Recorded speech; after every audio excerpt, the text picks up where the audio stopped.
Hello बच्चों, let's read the question. The question says a sphere of diameter 15.6 centimeter is melted and cast into a right circular cone of height 13.2 centimeter.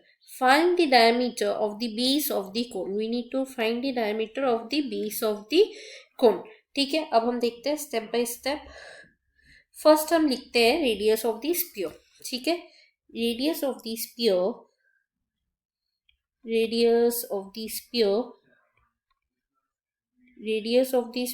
equals to 7.8 centimeter because diameter दिया था 15.6 and diameter का half होता है radius. ठीक है, height of the कोन. अब हम कोन में चले जाते हैं. कोन में क्या दिया है? हाइट ऑफ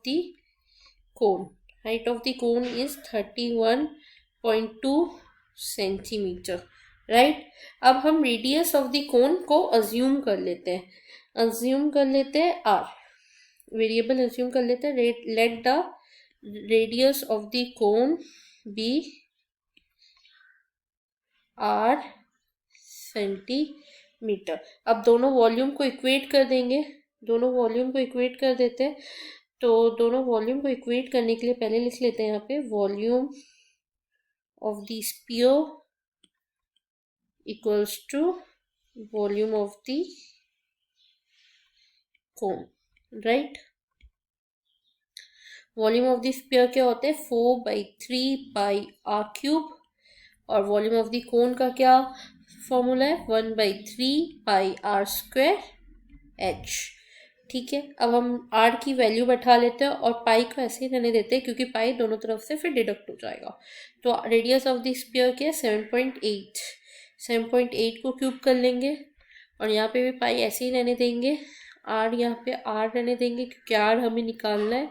हाइट हम क्या बैठा देंगे? 31.2. ठीक है, फिर हम आर को लेफ्ट हैंड साइड ले आते हैं और सारे वैल्यूज़ को राइट हैंड साइड ले आते हैं. पहले पाई पे डिडक्ट कर देते हैं और फिर आर को लेफ्ट हैंड साइड एंड सारे वैल्यूज़ को राइट हैंड साइड. ठीक है, तो फिर आ जाएगा आपका 4 इंटू 7.8 इंटू 7.8. अब फर्स्ट स्टेप में देखो 3 भी डिडक्ट हो सकता है, तो 3 भी हमने डिडक्ट कर दिया. फिर डाउन में क्या आ जाएगा? सिर्फ 31.2. ठीक है, फिर हमको आर कैलकुलेट करना है. तो आर स्क्वायर कितना आ जाएगा? इसको कैलकुलेट करने के बाद आर है 60.84. मल्टीप्लाई बाई एंड डिवीजन करने के बाद आ रहा है आर स्क्वायर 60.84. फिर सिर्फ आर निकालेंगे स्क्वायर रूट करके आर निकालेंगे. स्क्वायर रूट करने के बाद आर आ रहा है 7.8 centimetre. So therefore diameter of the base of the cone बोला है, तो हम आंसर लिख लेंगे. Therefore diameter of the cone equals to 2 into 7.8 that is 15.6 centimetre. Diameter double का ट्वाइस होता है. तो फर्स्ट हमने रेडियस ऑफ द स्फीयर लिया, फिर हमने हाइट ऑफ द कोन लिया एंड रेडियस ऑफ द कोन को अज्यूम कर लिया आर. देन हमने दोनों वॉल्यूम को इक्वेट किया, फिर हमने वॉल्यूम से रेडियस निकाल लिया, रेडियस से हमने डायमीटर निकाल लिया. Hope you understood it well. Best of luck.